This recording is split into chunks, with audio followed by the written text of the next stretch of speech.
Olá, seja muito bem-vindo ao canal. Neste vídeo, começamos aqui uma sequência de vídeos que vão abordar todos os assuntos ali pertinentes à linguagem Elm. Obviamente, a gente vai começar do início, do zero, e vamos percorrer ali pelos conhecimentos, pelos assuntos que são abordados tanto na documentação como também em canais e espaços dedicados que, vez por outra, a gente está ali percorrendo esses espaços também. Vamos trazer aqui para o canal para que o Elm ele possa ser uma possibilidade sua na hora de desenvolver aplicações web. E nesse vídeo vamos mostrar através do site do Elm, né, o poder que ele tem, né, o diferencial que ele tem. E apesar de, né, o seu GitHub, né, o seu repositório ali, o repositório da linguagem não ter sido atualizado há algum tempo, né, 2 anos, ela continua muito viva, né? Uma linguagem continua muito viva dentro dos membros, né? Dentro daqueles que estão ali na comunidade, porque a comunidade está muito ativa, né? Tem canais ali semanais de distribuição de conteúdo, né? Sobre o Elm, de compartilhamento de conteúdo. Então eu quero trazer isso um pouco para a gente aqui, para o canal, para que você, desenvolvedor, possa ter mais essa ferramenta na hora de utilizar ali para desenvolver seus projetos. Obviamente, o Elm vai trazer uma abordagem diferente daquela que é utilizada pelo JavaScript, e eu vou tentar dar esses conceitos aí. Imagino que você também esteja chegando agora, não tenha tantos conhecimentos sobre desenvolvimento front-end, web, né? Então vou tentar trazer um pouco esses conceitos. Então é um vídeo que vai demonstrar um pouco mais no que o Elm está inserido, né? Em que ambiente, que cenário de desenvolvimento o Elm está inserido, tá bom? Então vamos aqui começar apresentando o site do Elm, tá? Então o Elm, ele é uma linguagem encantadora, certo? Para criar aplicações webs confiáveis, que tenham garantias, né? Que nos passem segurança ali. Segurança em que sentido, né? Vamos percorrer o site aqui e vamos entender que sentido é isso, tá? Antes de mais nada, quando falamos em desenvolver aplicações web confiáveis, estamos falando, neste caso do Elm, de front-end, né? De ambiente de interação entre o usuário final. Ou seja, um site é um front-end. Esse site aqui é o front-end para o que se processa a nível de servidor, né? Então, é esse tipo de aplicação, na realidade isso aqui é um site, mas é um tipo de aplicação front-end, ou seja, linha de frente, que realmente interage com o usuário ali, que a gente vai criar através do Elm, né? Em comparação ali com o Elixir ele trabalha muito mais no back-end. Apesar de a gente ter o Live View no Elixir, que vai criar aplicações ali com front-end, né, meio que sem utilizar o JavaScript tão diretamente assim, né? A gente tem ali em contrapartida do Elm, que só pensa em front-end e ele trabalha de uma maneira peculiar, né, só dele. Inclusive essa arquitetura ela foi levada para várias bibliotecas, inclusive em JavaScript mesmo, né? E eu vou falar um pouco sobre isso também. Mas percorrendo aqui o site, né? Aqui no próprio site a gente vai ter o guia, certo? E eu vou seguir um pouco desse guia inicialmente, tá? Para a gente ter um overview, uma visão geral ali da linguagem, né? Os fundamentos da linguagem na realidade. E vamos utilizar já o playground aqui, né? Perceba que tem uma animaçãozinha. Isso aqui é feito em Elm, tá? Esse site é feito em Elm. Então, primeiro grande elemento impactante, né? Impactante em todos os sentidos, né, no nível de desenvolvimento front-end, é no runtime exceptions, ou seja, não existe recessão, né, ou seja, não existe erro em tempo de execução, né, não tem erro em tempo de execução. Então isso aqui é uma promessa que ele garante, né, então ele garante que não vai ter aquele tipo de erro, undefined error, né? Ou seja, você está executando, você fez o seu código, fez o seu front-end lá, fez o seu sistema, e de repente deu um erro de nulo ou undefined.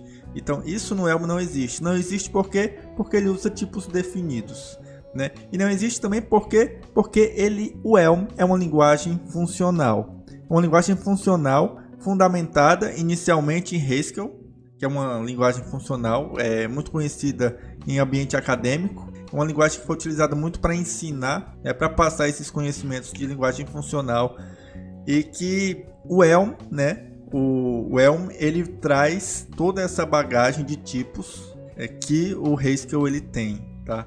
E aí leva para dentro dele esse core de tipos e por isso garante pelos tipos que não vai ter runtime exceptions, né? Então, por isso que é muito sugerido, é muito focado, é muito batido essa questão de você tipar o seu código, né? Trazer tipos para o código, né? Porque isso vai garantir, né, entre outras coisas, que as informações de entrada elas são aquelas esperadas e aí vai ter realmente o resultado de saída esperado. E aí, por ser uma linguagem funcional, e ela é uma linguagem funcional pura, né? Ou seja, todo argumento de entrada ele é utilizado e somente o argumento de entrada é utilizado para processar as informações e devolver.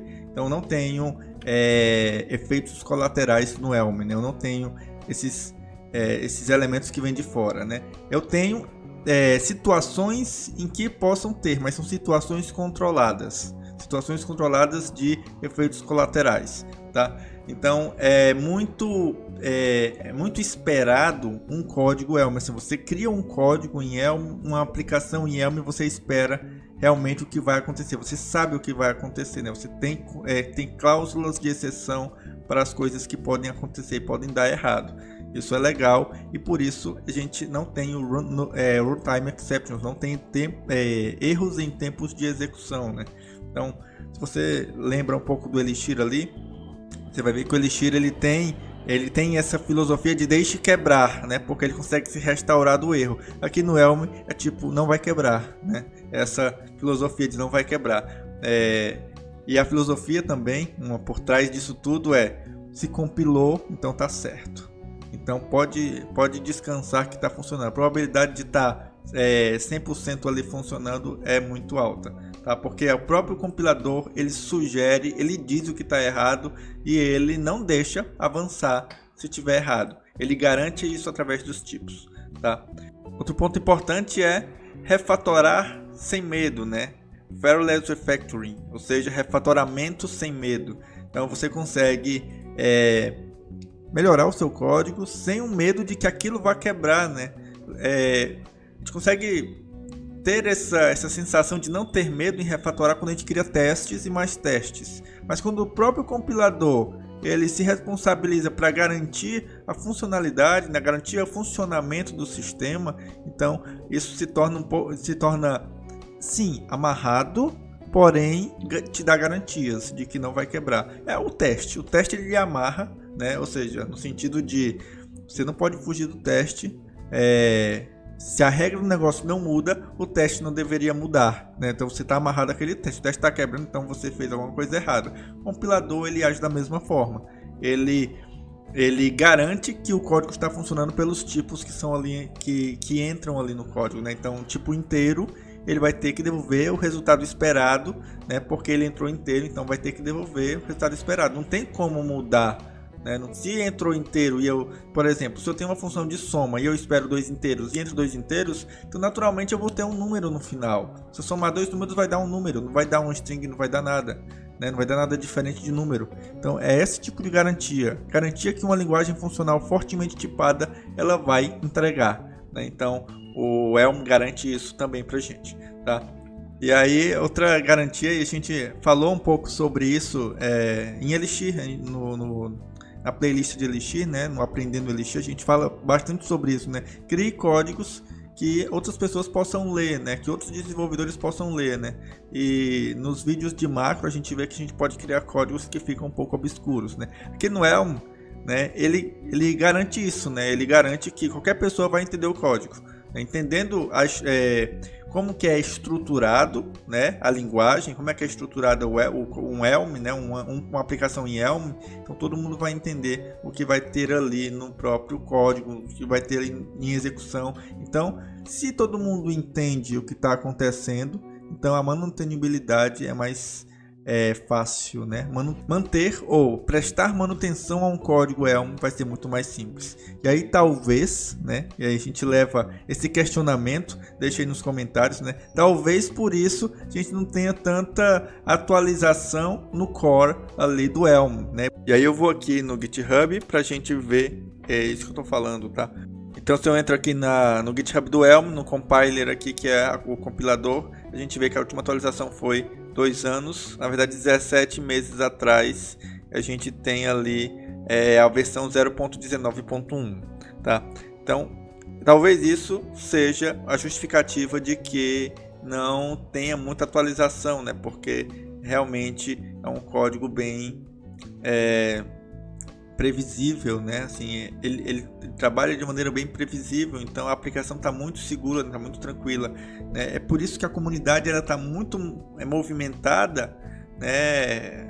A gente vai ver aqui quais os links para a comunidade, né? Para os espaços onde tem Elm ali, e ela está muito movimentada, né? Tem notícias semanais e tudo. Então, qualquer pessoa pode entender o código Elm, né? E aí temos aqui então uma coisa interessantíssima do Elm, eu já falei lá em cima, que é um rápido e amigável feedback. Feedback de quem? Do compilador. Então esse compilador, ele consegue compilar o código Elm, dizendo aqui rapidamente, não importa a quantidade de linha, ele consegue compilar rapidamente. Isso é muito bom, porque quando a gente trabalha com desenvolvimento, a gente quer fazer e executar e já ter aquela dinâmica ali de feedback, de saber o que está acontecendo, o que está certo, o que está errado. Como a gente trabalha com testes também, né? A gente faz código para passar nos testes. Essa é a realidade. A gente faz código para passar no teste. Então, a gente faz um ambiente, a gente faz um ambiente para que ele não quebre, né? Para que ele tenha tanto layout, né? Tanto interação com o usuário, né? UI e UX, né? E ele não quebre, tá? E aí esse rápido e amigável feedback aqui do compilador é o que nos dá essa velocidade no desenvolvimento. Vale lembrar que essa página ela está um pouco desatualizada, a gente viu lá, né? Uns 2 anos ali desatualizados, mas características fundamentais como essas da linguagem elas permanecem. Esse great performance, ou seja, ótima performance na comparação, talvez tenha mudado um pouco, tá? Porque comparar com algo que existe, né, 2 anos atrás é diferente de agora, né? Então a gente tem o Elm aqui, antes ele realmente tinha um ganho enorme ali, e hoje ele ainda tem ganho enorme, ele tem uma performance enorme, mas essa comparação aqui pode estar um pouco desatualizada.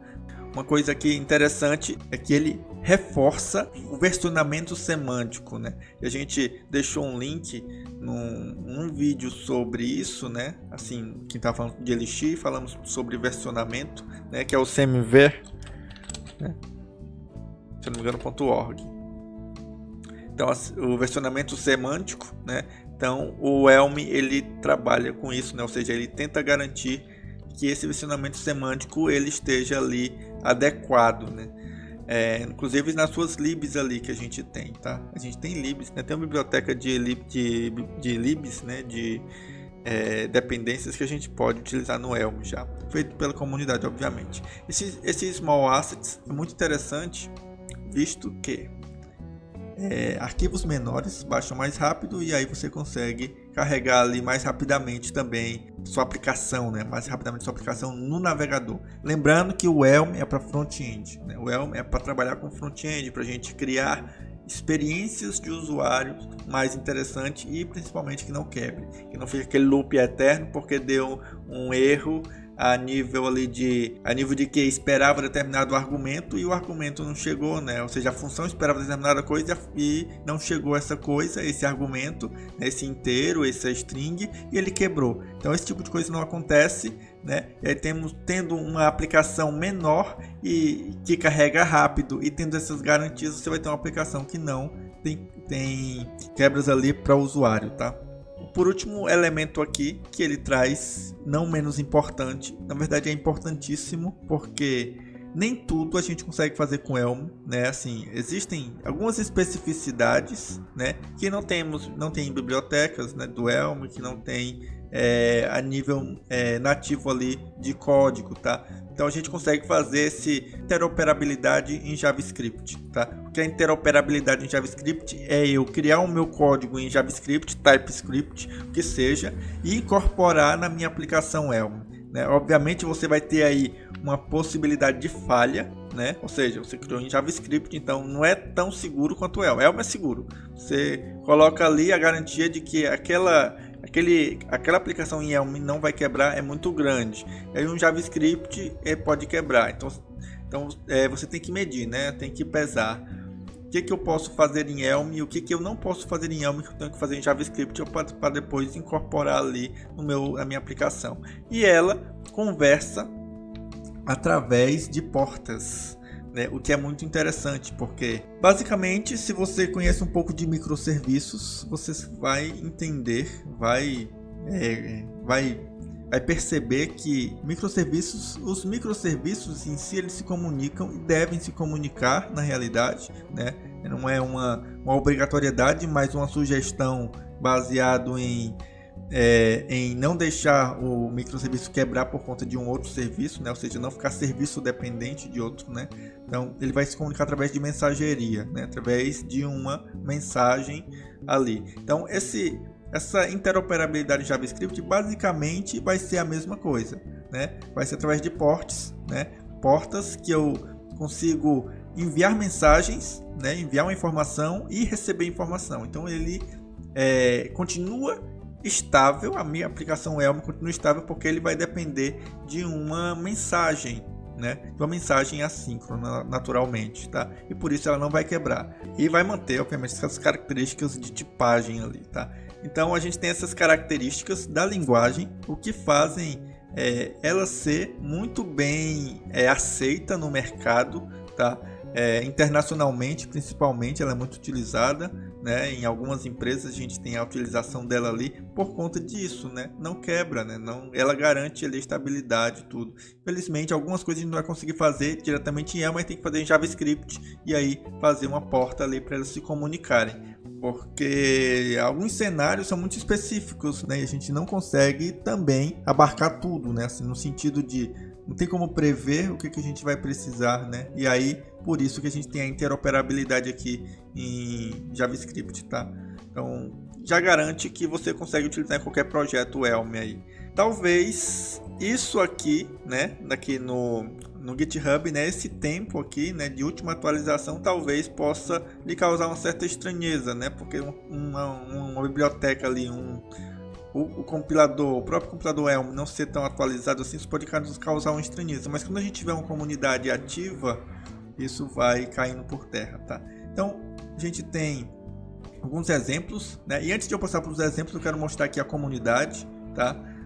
Mostrar que essa comunidade ela é realmente ativa. A gente tem aqui o Twitter, que é sempre colocado informações lá. A gente tem aqui o Elm semanalmente, tá? E que é muito interessante porque você se inscreve, né? Nesse newsletter, né? Nessas notícias e recebe ali semanalmente o que está acontecendo ali na comunidade Elm.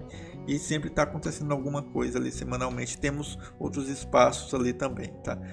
Então aqui tem algumas informações sobre isso. E vamos aqui ver mais ou menos, né, um pouco por cima ainda. Depois eu vou fazer um outro vídeo que a gente vai adentrar mais nessa filosofia, porque o Elm ele tem uma filosofia por trás e a filosofia que foi passada para outros frameworks ali, eles pegaram essa ideia, uma filosofia que eu gosto muito, né?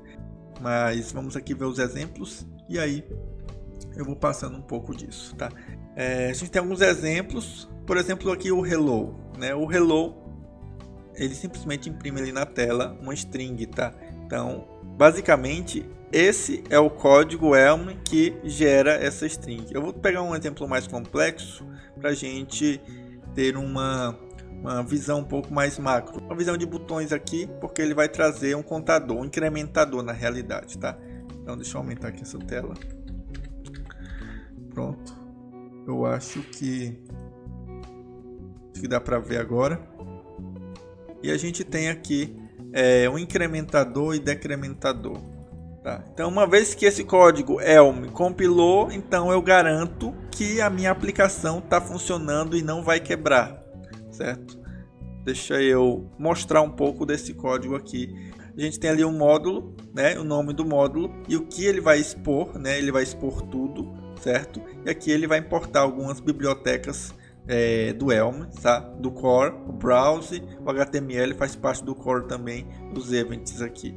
Então, entenda que a gente vai trabalhar de uma maneira diferente com HTML aqui com CSS, trazendo também aqueles conceitos ali de HTML e CSS, obviamente, mas aqui, por ser uma linguagem de programação que compila ali para JavaScript, né, que gera um arquivo em JavaScript como outros frameworks ou outras linguagens que tem que executar em browser, né, ele vai gerar um JavaScript menor, comprimido, né, mais condensado, o que realmente importa e com as informações, com as funções garantidas.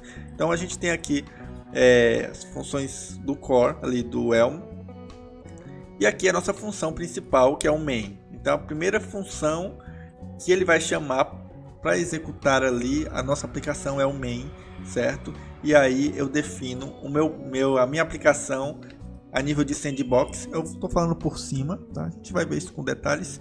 A nível de sandbox, por quê? Porque eu não quero nenhuma interação externa, tá? Então é uma aplicação totalmente fechada, totalmente separada do mundo, por isso sandbox aqui.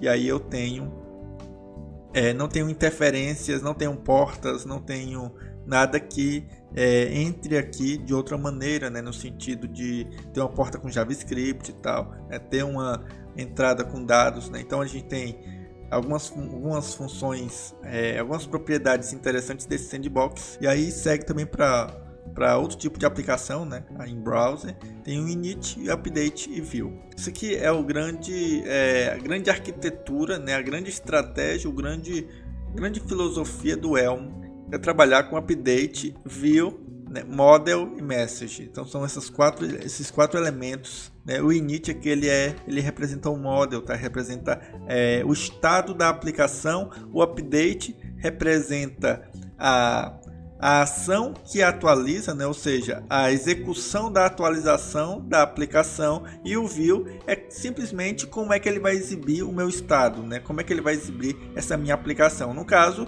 do view aqui, eu vou exibir dois botões e uma informação aqui do meu estado que é 0. Então, quando eu clico nesses botões, essas informações de que eu cliquei no botão vai para o update, que atualiza o meu estado e que renderiza, né? Ou seja, que exibe, então mostra como é que está o meu estado atual. Então esse conceito, né? Essa filosofia é o que faz o Elm forte. A gente vai falar um pouco mais sobre isso no próximo vídeo, porque isso aqui é tão importante que é o que faz a total diferença. E eu, sinceramente, lá em 2018, eu demorei um pouco para compreender. Eu realmente passei uns 3 meses assim, porque minha cabeça estava muito orientada a objetos e vindo para uma linguagem funcional fortemente tipada, que era o Elm. Isso demorou para entrar, né? Ainda mais essa filosofia que eles têm aqui. Hoje está muito mais difundido, está muito mais fácil e aceitável, né? Naquela época era muito novo, assim.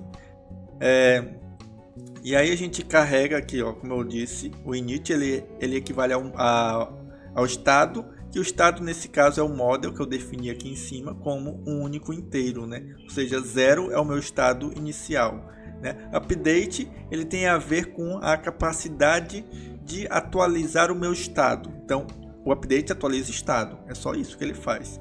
E aí eu tenho um message. O message é as minhas ações de atualização, ou seja, incremento, decremento, incremento. Decremento, incremento. Deixa eu aumentar aqui, ó, para ficar pronto. Incremento, decremento. Então é o incremento e o decremento. E update, eu falei, é a capacidade de atualizar o meu estado. Tanto é que ela sempre vai devolver o estado. Inclusive eu posso mudar aqui para estado. Eu vou fazer isso para ficar mais claro.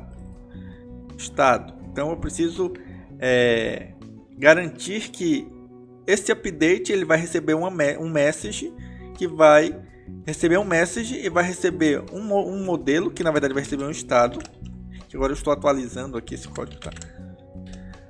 E ele vai devolver um estado, ou seja, vai receber a ação, que vai ser executada, o estado atual, e vai devolver um estado que é o estado modificado. Então, estado. Então, eu defini um tipo estado, e o meu init, ele é do tipo estado, e ele tem como valor inicial 0. O meu update é do tipo message, aqui eu defino um tipo de mensagem, eu posso colocar mensagem, certo? Isso aqui são tipos que a gente define, só que padronizado como MSG ou message, né? Então, mensagem aqui, vamos ver se está tudo certinho. Eu defini o meu estado, que é um inteiro, isso aqui é um inteiro, o meu estado é 0, e o meu tipo mensagem, que ele incrementa, e ele decrementa, ou seja, ele reduz, né? Ele aumenta e diminui, né? Eu vou colocar aqui diminui, aumenta, que aí fica claro, e aqui diminui. A ideia de trazer isso para português é para que fique mais claro, mais didático, tá? Então eu sempre vou tentar nesse estudo de Elm tentar trazer esses termos em português para a gente entender como é que realmente funciona isso, né? Esse é o conceito, esse é o princípio desses vídeos, é ter um material em português para que você possa aprender aquilo que às vezes, mesmo estando em inglês, né, não diz tudo, ou tem muita informação em vários canais que eu quero trazer e condensar num único lugar para ficar fácil o entendimento. Então a minha mensagem, o que ele faz aqui, né?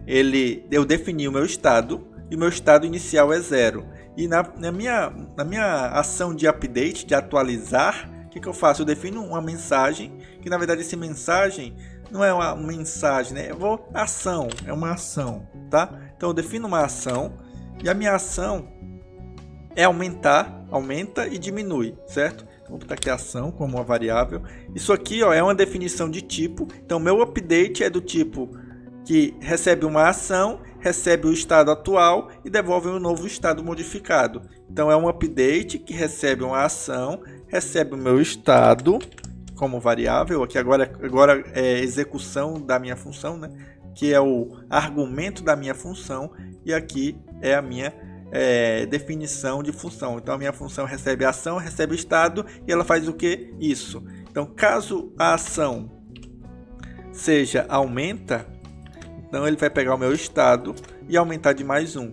Caso a minha ação seja diminui, vai pegar o meu estado e reduzir menos 1, né? Tirar menos 1, né? Tirar 1, né?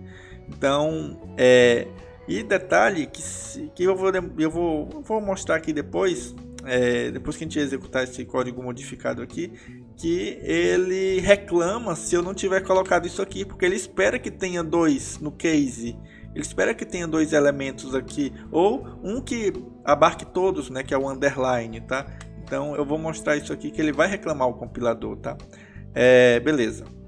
E no view, o que o view faz? Ele exibe o meu estado, ele formata, vamos dizer assim, com essas palavras, vai formatar o meu estado, ele vai entregar na tela, ele vai colocar na tela o meu estado de acordo com o que eu quero que apareça. Então o view, ele vai ter que tipo estado, que vai entrar, e vai devolver o tipo HTML ação, certo? Então ele entra, a única variável que vai ter vai ser a variável de estado, e vai devolver um HTML ação, ou seja, uma formatação HTML que eu posso executar ações, tá?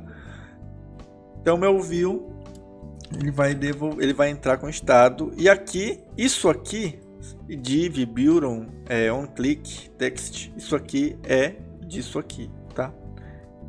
É da biblioteca nativa ali no core do Elm, que permite a gente converter ou renderizar isso em HTML, tá?